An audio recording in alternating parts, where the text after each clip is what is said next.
What's good, y'all? It's Vince with 2Tech. Welcome back to the channel. So let's talk about building a videographer's PC that is perfect for 4K video editing and some heavy gaming, all for under $1,500.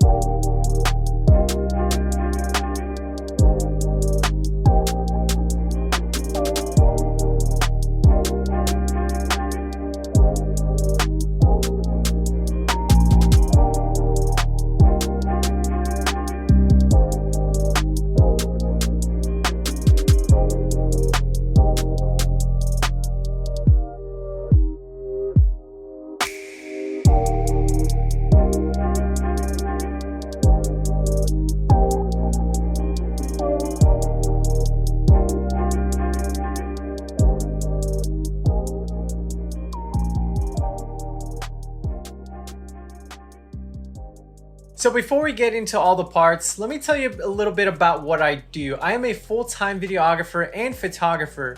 And if you know anything about being in those occupations, you know that having those types of files can be pretty taxing on a computer. So I wanted to build something that was pretty powerful enough for video editing, especially 4K video editing, and some heavy photo editing. I should also let you know that I do some light gaming on the side, so my decision making when building the PC wasn't necessarily towards gaming, but more towards being a content creator. So with that being said, let's get into the parts. So first off, let's talk about the motherboard, since the motherboard is usually the most important part of any build. So the motherboard that I chose was the Asus Prime B550MA, which is a micro ATX board.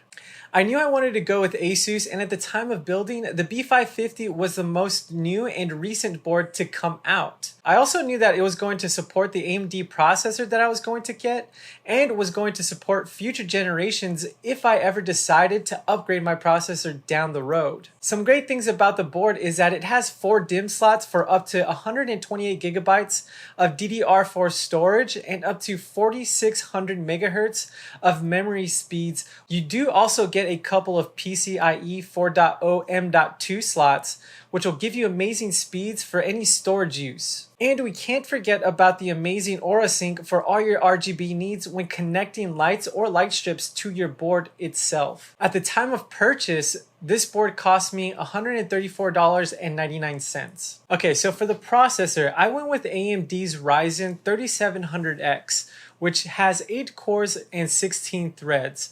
For the longest time, I had been working with quad-core processors, so doubling that processor cores was a major plus in my eyes, especially knowing the type of work that I did. I should also mention that the price of the 3700X was hard to beat over the 3800X, knowing that there wasn't going to be much of a performance difference. Now, if you take a look at the chart here supplied by tomshardware.com, you can see that the 3700X has a base clock speed of 3.6 gigahertz and a boost clock speed of 4.4 gigahertz, as opposed to the 3800X, which is a 3.9 base clock speed and a 4.5 gigahertz boost clock speed. So there really wasn't much of a difference in my eyes, so that's why I went with the 3700X, paid a little less for it. I believe that the 3700X is a fantastic buy and plenty enough power, especially if you want to do some overclocking. You can definitely do that to boost it up just a little bit more, but I found it to be fantastic just the way it is. And at the time of purchase, I only paid $259.99 for the processor. So AMD did include a stock cooler with the 3700X, but I wanted something that was going to be able to cool the processor a little bit more since I was going to be doing a lot of rendering and exporting. So I went with the Corsair H60 from 2018, which is an all-in-one liquid cooler. So this one has helped out with temps tremendously. It has kept my processor cool by 10 to 15 degrees. I was able to sell my Wraith cooler for 20 bucks on OfferUp. So let's say that I originally paid for the H60 for around 60 bucks since it did cost $80 at the time of purchase. So for the RAM, originally I had only bought 16 gigabytes of RAM, but I quickly realized that I needed just a little bit more, and At the time of purchasing that 16 gigabytes, my budget was still pretty low. So I had a little extra money to spend. So I went with the G.Skill Trident Z Neo with RGB that has 32 gigabytes of RAM with clock speeds of 3600 megahertz. It was a massive upgrade from the 16 gigabytes that I originally bought, and when dealing with 4K footage editing and photo editing, it handles like a dream. Let's not forget that these sticks do pair nicely with Aura Sync to give you that super badass Tron theme. And at the time of purchase, I only paid $142.96. So for the storage, at the time of the build, I went ahead and put 1.5 terabytes of storage into the unit. So I went with an Inland 512 gigabytes 3.5 SATA SSD drive that'll hold the operating system and most of the applications. And for storage and archiving all of my footage and photos, I went with the 1 terabyte Seagate Barracuda that has the 7200 RPMs.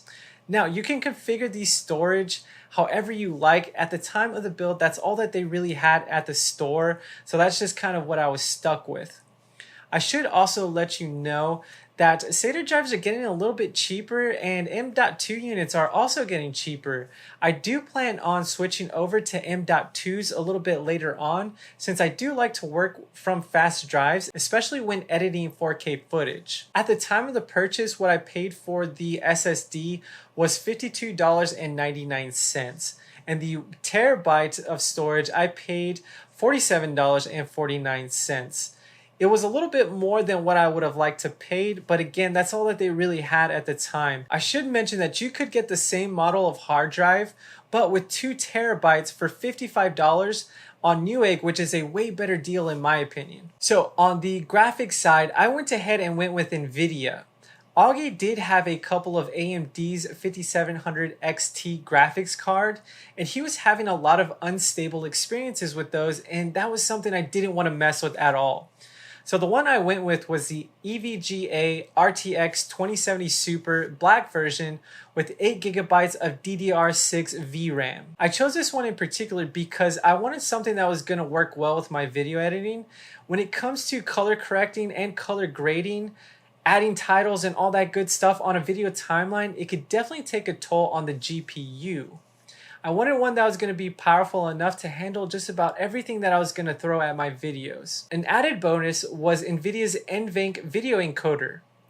Premiere Pro, which is the video editing software that I use, supports NVENC, allowing me to get better rendering and exporting times when I use H.264 and H.265 video codecs. This was a major plus in my eyes, and it really never hurts to crank out high frames when gaming at 1440p. 1440p? At the time of purchase, I paid $519.99 for the 2070 Super. So as we all know, since being quarantined, a lot of the parts for the PCs has gone up in price. And one of those parts is the power supply. The price for the power supply has gone up significantly. The one that I got was the Corsair 650 watt 80 plus bronze, and I paid $99.99 for it.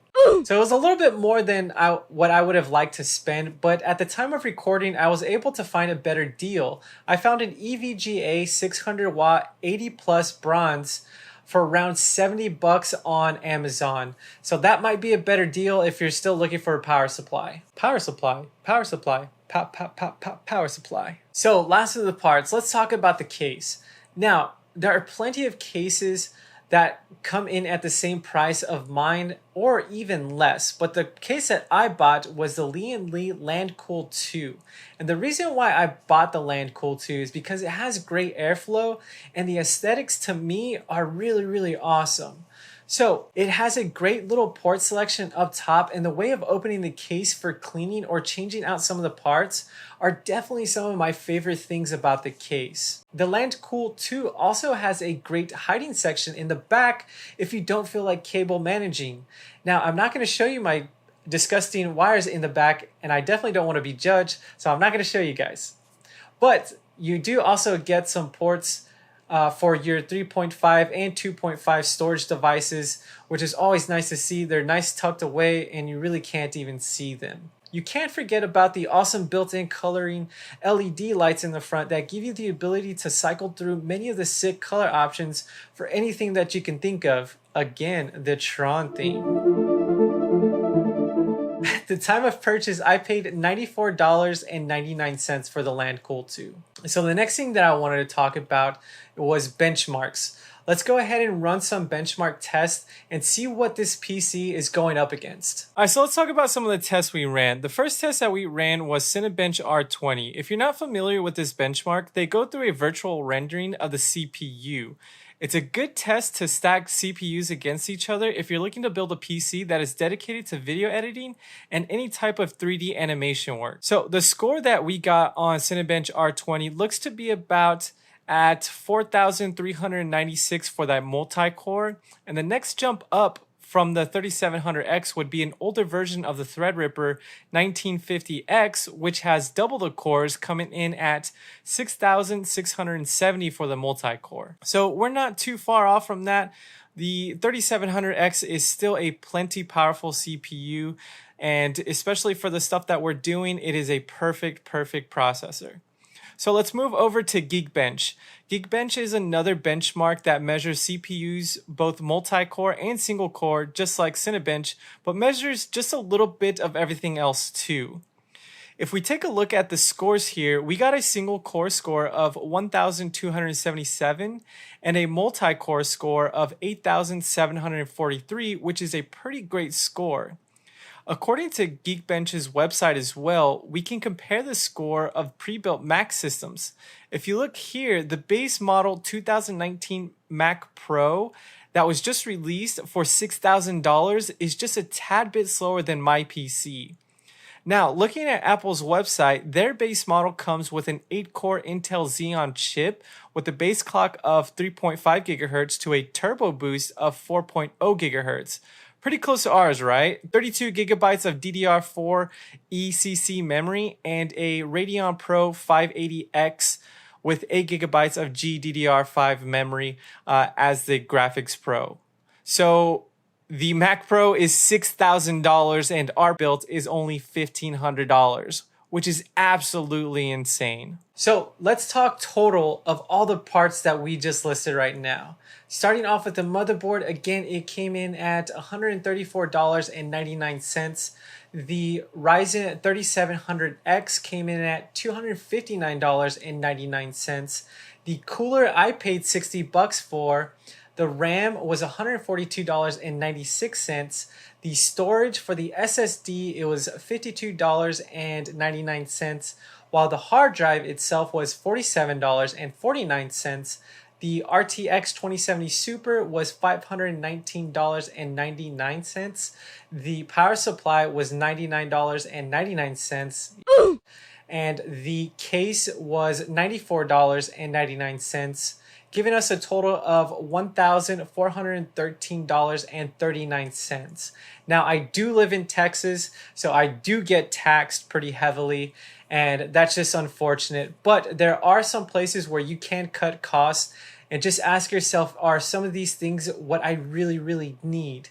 You can get a little bit under more of that budget, and it will be a fantastic option. If you want some more options, just leave a question in the comment section down below. I'll be happy to give you any other alternatives that you're thinking of. All right, y'all. So that wraps up this $1,500 PC that is perfect for video editors or videographers, photographers, and some heavy gamers. I want to give a special shout out to Augie, who actually built the computer himself. He took all the parts, built it in like 45 minutes. He's kind of insane and really awesome. He is also a part of the channel as well, so special shout out to him for doing that. I'll go ahead and leave affiliate links to all the parts in the description down below. If you like this video, please make sure to give us a thumbs up. If you haven't subscribed, please consider doing so. Till next time, this is Vince with 2Tech.